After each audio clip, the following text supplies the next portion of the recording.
Jonathan Ronald with 5 Bananas. Brent, you were with Bellator for a long time, since 2013. Now you finally got to experience a season here with PFL. How would you describe that experience? With Bellator or PFL? PFL. Oh, I love it. I love how there's a season and we have back-to-back fights. Guaranteed 2 fights. So I absolutely love it, man. It was sometimes kind of hard to find, get multiple fights or more fights that I wanted in Bellator. So I love it, man. PFL is awesome. It's great. I wouldn't want to be fighting for anybody else. Awesome. Now, bringing that championship experience in, how do you think, a championship experience from another organization will play into a factor for a playoff scenario? Yeah, just stepping in and having, big fights and fighting for the belt is, I think it helps with just the nerves and all that stuff. I've been there, done that, and yeah, I think it just helps, just calming the nerves. And I've been here before, and it's just another day in the office. Awesome. Now, obviously, you're known for your grappling, but even with your opponents knowing that, you're still able to get them down. How are you able to mix it up so well to, implement that game plan so effectively? I think it's because I'm not just wrestling and grappling. I'm also striking. I feel confident in my stand-up, my Muay Thai, my boxing. I think my last fight when I fought Solomon Renfro, I don't think I even shot him one time. I dropped him twice with my right hand, and I believe in my stand-up. I just am a third-degree black belt, so I feel like when I get people on the ground, they're in my world, But I really feel like I can knock out anybody. I feel like I have more tools in the stand-up area than Clay. He's a good puncher. He has good footwork. He has volume. Throws a lot of combinations. But I think my kicks and my punches and I just feel like I have more tools in the toolbox than him. So don't be surprised if I knock him out or drop him with some stand-up for sure. Sure. Now, speaking of those tools, later this year they're changing some MMA rules, right, where a fighter actually has to be fully downed, or you can actually get to knee them. How are some of those rule changes going to be implemented to your game plan later on? I think it's good for me, once I get somebody on the ground and, I can throw those 12-6 elbows and take people down, and if they try to stand up, then I can kick them in their head. It's pretty savage, but I feel like it's going to kind of fall into my game plan, so let's go, man. I'm ready. Good luck, man. Thank you. Just one second. Sorry, guys. Okay, go. What's up, Brent? You mentioned that fight with Solomon Renfro last PFL fight week in Utah in June. I thought that was one of the fights of the season. What a great back and forth fight that was. And then I thought one of the coolest things of fight week was seeing you guys after the fight hanging out at the hotel bar. Would you say that you view your fights as more just business, nothing personal? Could you envision maybe having a beer with Clay Collard after the fight? Yeah, for me, I respect everybody I fight. They have the same goals, the same dreams as me. They're working their butt off. I know what it took to get where I'm at, and so I respect everybody that I'm fighting. But if Clay wants to get a drink, man, I'll buy him a drink for sure after this fight, But he seems kind of more of like a hostile dude, and so I don't know if he's going to be down for that, but we'll see. What can you tell me about Clay, what you know about him, and how this matchup is favorable for yourself stylistically? Yeah, he's tough, man. Clay's no joke. He has great boxing. Like I was saying earlier, he has volume in his punches, a lot of punches, and good footwork. But I did see a lot of holes in his stand-up that I feel like I can take advantage of. But he also has a lot of experience. He's been here. He's fought in, in the PFL playoffs a couple times, and I think he's made it to the finals. So, it's going to be a good fight. I can't take him lightly. He's super tough, and but I feel like I definitely have more tools in the toolbox than this guy. So, I'm ready for anything. Of course, in film study, you look at a number of different things, different fights, of course, but how much focus in film study was on the last fight, on what Matt Burnell was able to do against Clay Collard? Do you feel like he showed and poked some holes into Collard's?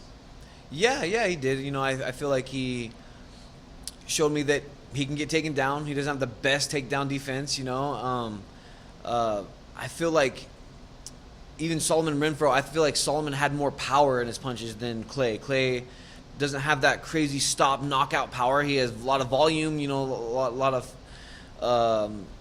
combinations. But yeah, man, I feel like he did that. But I can't take too much off of that fight. That was just one fight. He's fought in a bunch of times. He could just had a bad night or whatever. You never know. So I'm not gonna put everything into that fight or whatever. I'm not gonna underestimate him for sure. I'm gonna go out there and fight him like he's the best fighter in the world.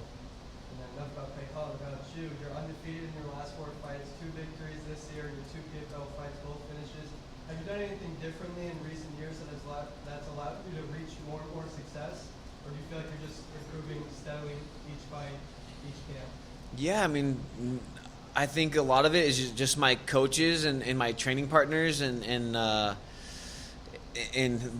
relying on them to do the film study and get a good game plan for me and everything. But not too much, man. I train my butt off. I know I'm the hardest worker in the gym every single time. That's like my focus is to work my butt off and outwork everybody. And if I outwork everybody in the gym, then that will shine in the cage. And that's what I've been doing, man. I literally train my butt off 3-4 times a day, and I don't feel like anybody has the work ethic that I do and the mindset that I do. So I think that's been carrying through, and I'm confident in my stand-up and my jiu-jitsu, and I think that helps out a lot, just being confident and believing in yourself. And here we go, man. I'm going to finish Clay on Friday.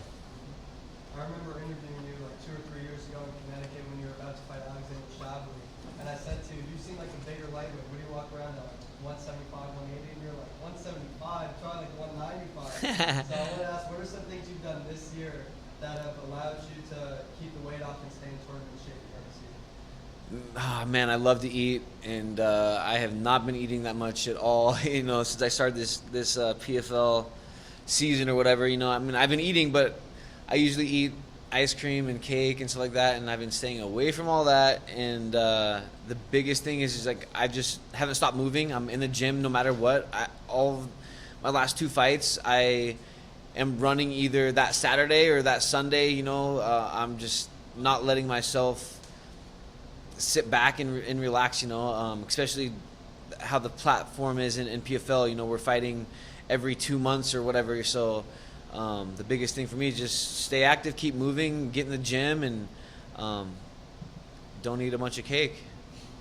Sounds good. Last thing, I know you're fully focused on this fight, but I mentioned Alexander Shabli, and I asked you in June who's your pick, Alexander Shabli or Usman Magomedov. You said Shabli. Are you sticking with Shabli for that championship fight in September? I am. I feel like Usman was obviously good. I think he was more of a point fighter. He moves and hits or whatever. But I think Shabli has more power and he hits harder, and he's in there to finish. I'm gonna go with Shabli. Thank you. Brent, what do you have, in my opinion, one of the best styles in the fight game. What do you attribute that to in terms of like the training? How difficult is it to be one of the most all-around fighters? Man, I like I said, I have a crazy work ethic. I out-train everybody in the gym. I just make sure that I'm the hardest worker, and I listen to my coaches. I believe in my coaches, and man, I'm training 3-4 times a day, and I think that has a lot to do with it, and just believing in my coaches and myself, and not being. I'm a Brazilian Jiu-Jitsu black belt, 3rd degree, and not just being okay with that. I know that I need to step up my Muay Thai, my boxing, my wrestling, and everything like that. I think people are specialized in one martial art or whatever, and they kind of stick to that, and they just try to, get that better or whatever. But I'm trying to be a well-rounded fighter and get my stand-up and everything just as good as my jiu-jitsu, and I feel like it's paid off, my last fight and the last couple fights. So, yeah, I'm ready. Now, this obviously is a semi-final match. Does that add any level of extra pressure for you? No, a fight's a fight to me. Once that cage door locks, I don't really think you think about too much of that. You're in there to win, to fight, and survive, and not get knocked out. So for me, a fight is a fight. Once they shut that cage door, man, I'm fighting as if my life is on the line. I'm fighting for my family, and a fight is a fight for me. Now, walk us through. You said you might run the day of the fight. What does your fight day look like for you? I don't run the day of my fight. I run the day after my fight. Like, if I fight Friday, I make sure Saturday I'm running, keeping the metabolism going, just you know, for me, it's just staying active, staying busy, not slowing down. It helps, you know. So, fight day, I'm gonna relax. I always do wake up, shake out, hit the mitts, tie pads, do a little bit of technique with my coaches the morning of my fight day, and then other than that, just rest and wait and go in there and fight.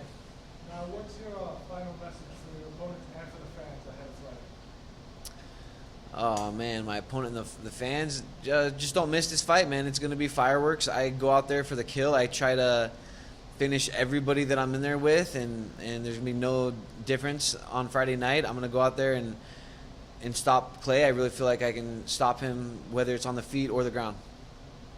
Thank you.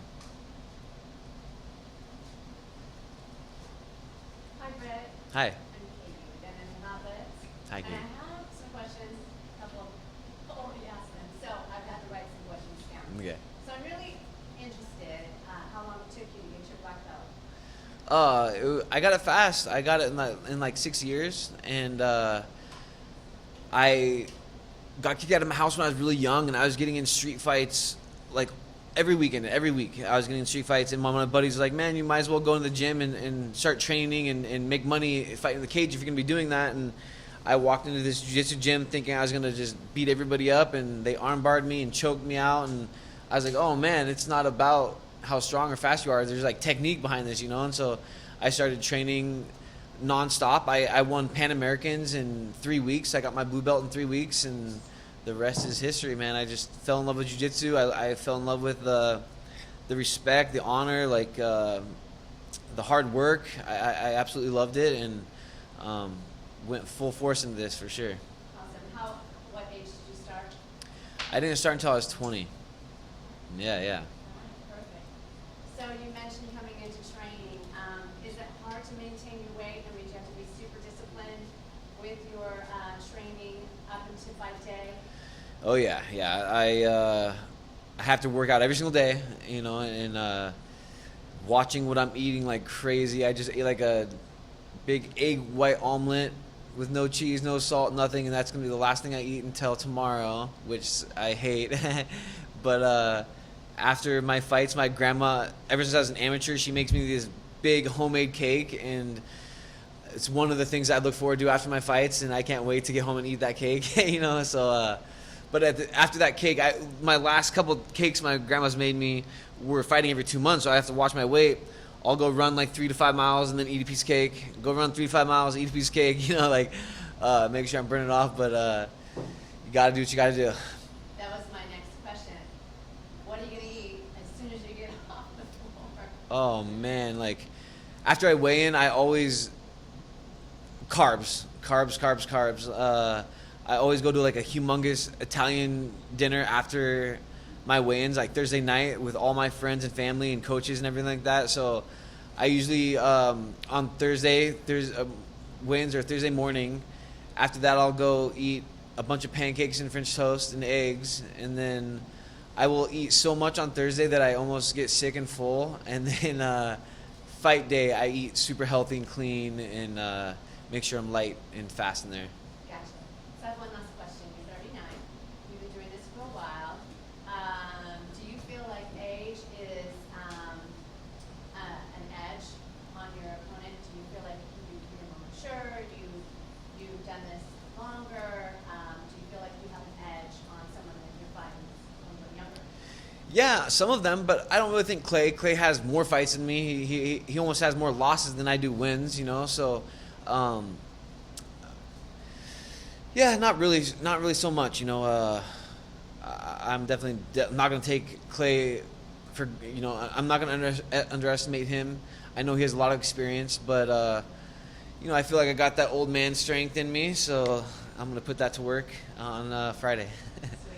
Well, best of luck. Thank you. Brent, you mentioned earlier that like generally these fights are not personal. They're not like things where but they're not things where you were kind of caring much about the opponent and afterwards. But there was a couple of times it's been personal. One was against Michael Chandler. Yeah. Are you one of the only guys who kind of doesn't feel bad for him at the moment? Oh, I do not feel bad for Michael Chandler at all. Hell no. That little turd, man. No, not at all. I feel like he's such a fake person, you know, when the cameras are on him or whatever, and the messages we had, you know, between each other, like, I just feel like he's a disrespectful little punk, you know, and yeah, screw that guy, dude. Have you enjoyed watching the last couple of years where he thinks he's fighting the biggest fight of all time, and I mean it looks like that's probably not gonna happen. Yeah, for sure. You know, but at the same time, like, I can't be hating. He's doing what he's doing. He's making a lot of money. I heard he made a bunch of money on the Ultimate Fighter show, so he doesn't even really have to fight, and that's probably one of the reasons why he's kind of chilling, you know, waiting for that big paycheck or whatever, fighting Conor. But, yeah, screw Michael Chandler. If it does happen, do you think he'll win? Huh? If it does happen, will he win? Man, with that kind of fight, I feel like it's almost 50-50, you know, whoever lands the hardest punch or whatever. You know, Chandler's exciting. He has that big right hand, but Conor's, you know, super accurate. He that throws that left straight like a laser beam, and his distance control and his timing is really good, you know. But at the same time, Conor McGregor hasn't fought in a long time, you know, so we'll see. But I'm going to go with Conor just because I don't like Michael Chandler, you know. Would you have kind of like gone and fought someone else if it had been 2 years waiting on this one opponent? You would have probably. Oh heck yeah! I would at least had one or two. It's just it's crazy because, like, if he was to take a fight with somebody else and he loses, then he might not get that big money fight with Conor, you know. So I could see him sitting out and waiting, especially since I heard he got a lot of money off the Ultimate Fighter show and all that stuff, you know. But I think just staying active and going in the cage at least once a year is big time. It helps with confidence and with all of that. So that's a good question. You know, I don't know. If I had millions in my bank right now, would I sit and wait to fight for more millions, or would I, you know, try to get some other fights that might jeopardize that? You know, I don't know. But I think staying active is definitely very important for sure. Thank you. All right, Patrick. Hey Brent, so you posted that video to Instagram of you getting the finish over Solomon and your family reacting to it. Me watching it, I damn near almost shed a tear. So I wanted to ask how you felt watching that for the first time, and just how does it mean to really just see those emotions come out from your family, from the people you love, after you getting such a big, life-changing moment happening? Yeah, I did shed a tear. I shed a few of them after watching that. You know, my family is my everything. They're why I'm doing this right now, I feel. And I mean, I do love the sport. I love, you know, the competition. But, man, having kids and a wife and the family and support that I do is – there's no better motivation in the world, you know. And man, just knowing that my whole family, my grandparents, my brothers, my little girls, my little boy are watching me is it's humongous, man. It's almost like I'd rather die in that cage, and it's big time, man. I know my grandpa's having a watch party for me this fight, and everybody's gonna be watching. My little girl's gonna be watching. My 4-year-old and my 2-year-old little girl, they told me, you know, you promised us you're gonna win, Daddy. You gotta go win. And man, there's nothing like having kids. That's for damn sure. And my little boy is turning 7. He turned 7 yesterday. I missed his birthday, but he's gonna fly out here tomorrow morning, and he's gonna be watching my fight right there. And so, for me, man, it's do or die. I mean, I'm not gonna go out there and lose, and while my kids are watching, man, there's no better motivation than having kids. That's for damn sure.